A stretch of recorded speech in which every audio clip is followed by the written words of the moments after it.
आमचे शहर जिल्हा अध्यक्ष किशोरदादा यांना विनंती करते, त्यांनी मार्गदर्शन. बोला भारत माता की जय. वंदे वंदे. आज भारतीय राज्यघटनेच्या काळामध्ये झालेली आणीबाणी आपल्या सर्वांच्या दृष्टीने हा काळा दिवस आणि त्यासाठी व्यासपीठावर प्रमुख व्याख्याते म्हणून उपस्थित असलेले राष्ट्रीय स्वयंसेवक संघाचे क्षेत्र टोळीचे सदस्य माननीय हरीशभाऊ कुलकर्णीजी, या सगळ्या आणीबाणीमध्ये ज्यांनी प्रत्यक्ष तुरुंगवास भोगला, देशाच्या या राज्यघटनेच्या रक्षणासाठी जे सरसावले, अशा रिजबुडताई, अनंतजी आचार्य, सुधीरजी विद्वंस, हा कार्यक्रम ज्यांनी आयोजित केलाय असे आपल्या मंडळाचे तरुण तडफदार अध्यक्ष सचिन भाऊ, रुपालीताई, त्याचप्रमाणे जालिंदर भाऊ, श्रीनिवासजी, सागरजी, संजीव भाऊ, उज्ज्वलाताई, शालिनीताई, साधनाताई, सुनीताताई, वंदनाताई, निकमताई आणि सर्वच माझ्या उपस्थित सहकारी बंधू आणि भगिनींनो, हरीश भाऊंनी अतिशय सुंदर विश्लेषण केलेलं आहे. हा अतिशय काळा दिवस आमच्या सगळ्यांच्या स्मरणात राहणारा दिवस आहे. पण आज नवीन पिढीला हा विषय कळला पाहिजे, नवयुवकांना हे काय झालं होतं हे कळलं पाहिजे. म्हणून भारतीय जनता पार्टीच्या वतीने आपण शहरभरात सगळीकडे आज अशी व्याख्यानं आयोजित केलेली आहेत. मंडळी, ही आणीबाणी महामानव डॉक्टर बाबासाहेब आंबेडकरांनी आपल्याला राज्यघटना दिलेली आहे. आपण सगळे भाग्यवान आहोत की या राज्यघटनेनुसार आम्ही सगळे जगतोय. आमचे मूलभूत अधिकार, आमचे मूलभूत कर्तव्य हे करण्यासाठीची आमची राज्यघटना आम्हाला वंदनीय आहे. भारतीय जनता पार्टीच्या सगळ्या कार्यकर्त्यांना अतिशय आदराची ही राज्यघटना आहे. हरीश भाऊंनी मांडलेला विषय आता आपण ऐकलाय. ही आणीबाणी पहिल्यांदा लागली होती का हो? या आधी पण एकदा लागली होती. कोणतं वर्ष होतं ते? 1962. काय झालं होतं तेव्हा? भारत आणि चीनचं युद्ध झालं होतं. महामानव डॉक्टर बाबासाहेबांनी घटनेमध्ये लिहिलेलं आहे की देशावर असं काही संकट आलं, देशाच्या मध्ये अशी काही अशांतता व्हायला लागली, देशाची सुरक्षितता कधी जर धोक्यात यायला लागली तर देशाचं सर्वोच्च ठिकाण असतं संसद आणि संसदेच्या वर असतात राष्ट्रपती. तर या संसदेने निर्णय करायचा असतो की आमच्या देशाच्या सीमा असुरक्षित आहेत, देशातली अंतर्गत परिस्थिती अडचणीत आहे आणि त्यावेळेला या सगळ्या संसदेने मंत्रिमंडळाने निर्णय करायचा आणि तो राष्ट्रपतीकडे पाठवायचा आणि ह्या सगळ्या देशाची सूत्र या राष्ट्रपतींच्या हातामध्ये जाऊन पंतप्रधानांना अधिकार देऊन देश सांभाळणं, यासाठी अतिशय शुद्ध भावनेने महामानवाने हे घटनेमध्ये तरतूद केली. त्यावेळेला युद्ध होतं, लागली, अतिशय बरोबर आहे. त्याच्यानंतर दुसऱ्यांदा पुन्हा लागली तेव्हा 1900, त्याच्या आधी 71ला काय झालं होतं? भारत पाकिस्तानचं युद्ध झालं होतं. आमच्या सैनिकांनी शौर्याची परिक्रमा केली, शौर्य गाजवलं, पाकिस्तानला नमवलं आणि त्यावेळेला देश सांभाळण्यासाठी त्या युद्धाला आपल्याला सामोरं जाण्यासाठी आणीबाणी लागली होती. अतिशय दोन्ही घटना बरोबर होत्या, आम्हा सगळ्या भारतीयांना मान्य आहे. पण 1975 त्याच्या आधीचा काळ होता 1967चा. गोलकनाथ नावाच्या एका व्यक्तीच्या संदर्भातला कोर्टामध्ये केस चालू होती आणि त्याच्यामध्ये सर्वोच्च न्यायालयाने निर्णय दिला की जर या भारतातल्या सामान्य नागरिकाच्या मूलभूत अधिकारात कोणाला बदल करायचा असेल तर तो संसदेला अधिकार नाही. अतिशय स्पष्ट निर्णय सर्वोच्च न्यायालयाचा आहे, घटनेचा सन्मान करणार आहे. त्यावेळेला राज्य करत होत्या आमच्या इंदिरा गांधीजी. त्यांना हे मान्य नव्हतं.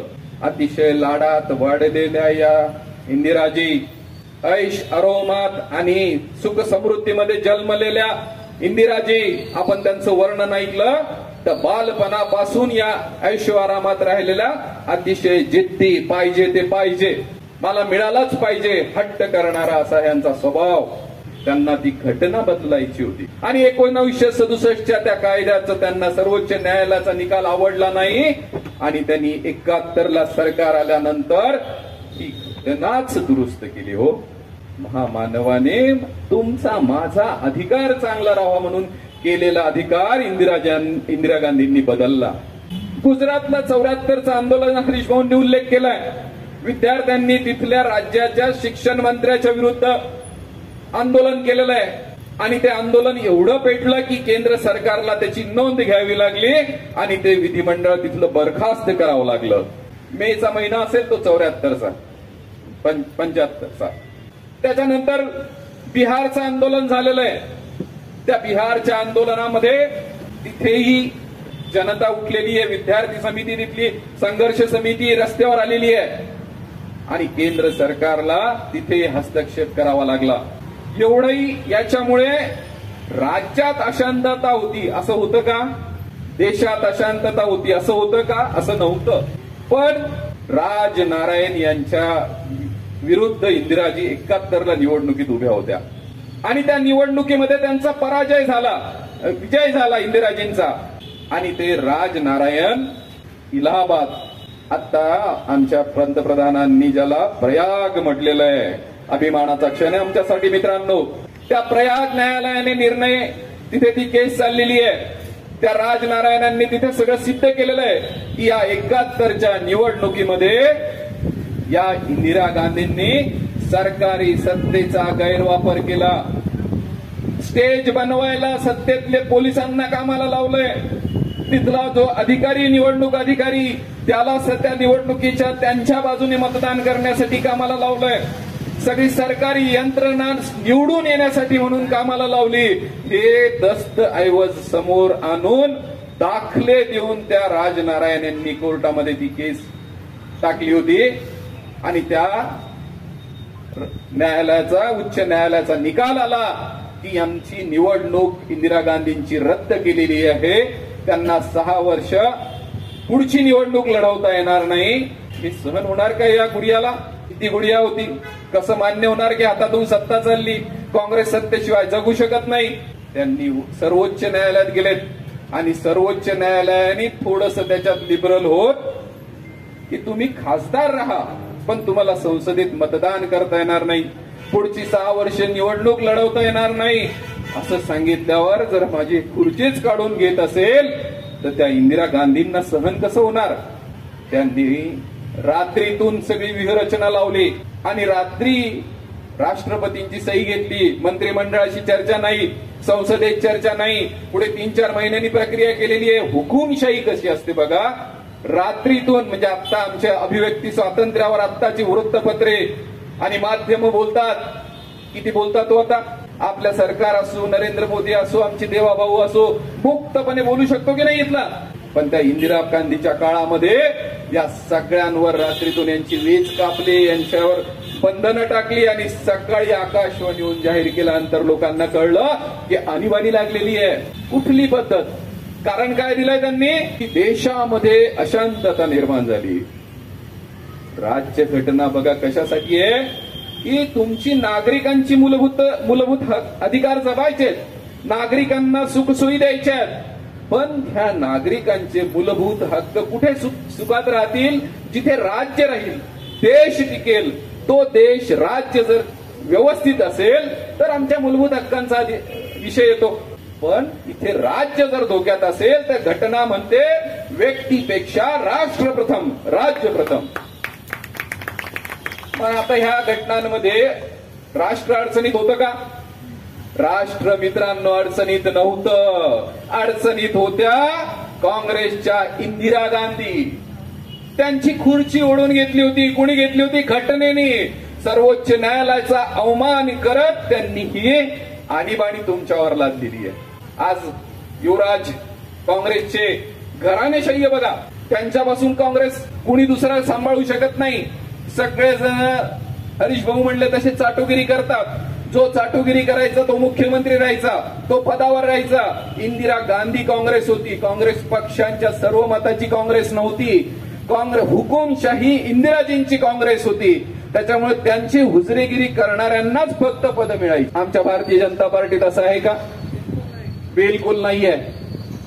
आमचा कोणताही नेता, कोणताही कार्यकर्ता आज कुठल्याही पदावर बसू शकतो. चहा विकणारा पंतप्रधान होऊ शकतो. हे भारतीय जनता पार्टीचं लोकशाहीचं प्रतीक.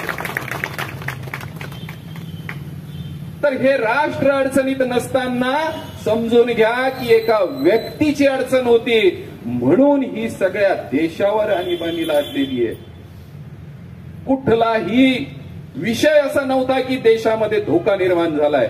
त्या उलट आजची परिस्थिती बघा मित्रांनो. आज शेतकरी आंदोलन असेल, एखाद्या परीक्षा एमपीएससी यूपीएससीच्या कुठेतरी एखादा पेपर लीक होतो आणि अचानक सगळेजण देशभरात आंदोलन व्हायला लागतं. जागे व्हा, तुम्ही प्रगल्भ आहात, हुशार आहात. हे होतं कसं? तर ही तुकडे तुकडे गँग, ही जे सत्तेशिवाय जगू न शकणारी ही काँग्रेसची पिलावळ सगळीकडे कार्यरत असते आणि अशा छोट्या विषयामध्ये शेतकरी कुठे संघटित नाहीये, पण हे त्याच्यामध्ये घुसतात आणि सगळीकडे पेटवण्याचा प्रयत्न करतात.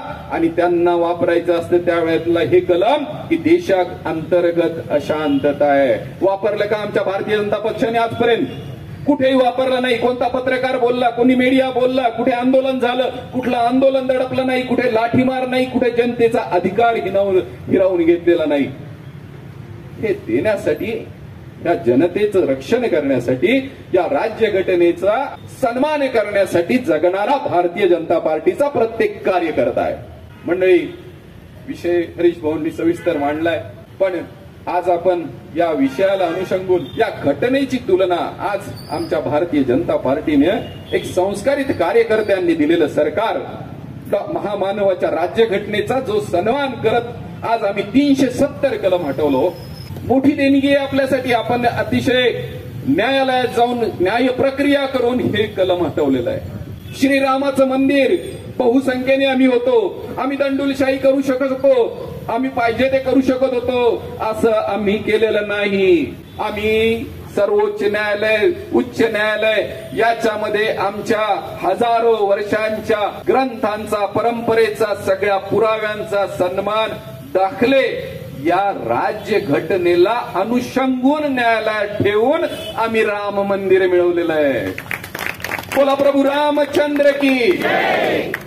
कोणताही आज आमच्या सरकारमध्ये घडलेली घटना असेल, म्हणजे अनेक वेळाला बघा मुस्लिम बांधवांना भाजपच्या विरुद्ध उभं केलं जातं, त्यांच्यात गैरसमज. मी तर म्हणेल की या काँग्रेसने आमच्या मुस्लिम बांधवांवर अन्याय अत्याचार केलेला आहे. त्यांना विकासाच्या या प्रवाहातून अनेक वर्ष दूर ठेवण्याचं पाप या काँग्रेसने केलेलं आहे. या आणीबाणीमध्ये नरेंद्र मोदी, आपल्या इंदिरा गांधीजींचे चिरंजीव संजय गांधी अतिशय महत्वाचे होते. त्यांचा सगळी त्याच्यात बोलबाला चालायचा.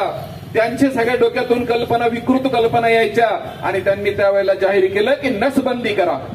आणि बळजबरीने लोकांना धरून धरून नसबंदी केलेली आहे. एक मुस्लिम बहुल गाव होतं, त्या गावामध्ये पोलिसांना नेऊन सगळ्या मुस्लिम बांधवांना आमच्या नसबंदी त्या गावाच्या गावांची करून घेणाऱ्या या काँग्रेसच्या इंदिरा गांधी आहेत. हे आमच्या काँग्रेस बंधूंना आम्ही सांगितलं पाहिजे. म्हणजे कोण? त्यांनी, इंदिरा गांधींनी फक्त स्वतः आणि स्वतः व्यक्ती केंद्रित सत्ता करणं, व्यक्ती केंद्रित सगळं राजकारण करणं, स्वतःच्या घराण्यापुरतं सगळं देश चालवणं, हा वेट बिगार देश करून टाकण्याचं पाप इंदिरा गांधींनी केलेलं होतं. आणि त्याच्या पलीकडे सेवा, सुशासन आणि प्रशासन चांगलं देणं यासाठी आजचं नरेंद्र मोदी सरकार गेली 11 वर्ष ज्या तळमळीने काम करतंय, ते त्याची जर तुलना केली तर फरक लक्षात येतो की रिसबोडताई असतील, विध्वंसर असतील, या मंडळींनी, आमच्या संघाच्या स्वयंसेवकांनी कशासाठी लढले, कशासाठी वेळ दिला. 22 मृत्यू झालेले आहेत आपल्या स्वयंसेवकांचे जेलमध्ये. काय यांना बलिदान द्यावं लागलं? तर फक्त इंदिरा गांधीच्या खुर्चीसाठी. मित्रांनो, सगळे भारतीय जनता पार्टीचे आपण काम करणारे अतिशय भाग्यवान कार्यकर्ते आहात की आम्ही एक संस्कारित आणि देशसेवेने प्रेरित होऊन काम करणारे आपण सगळेजण आहोत.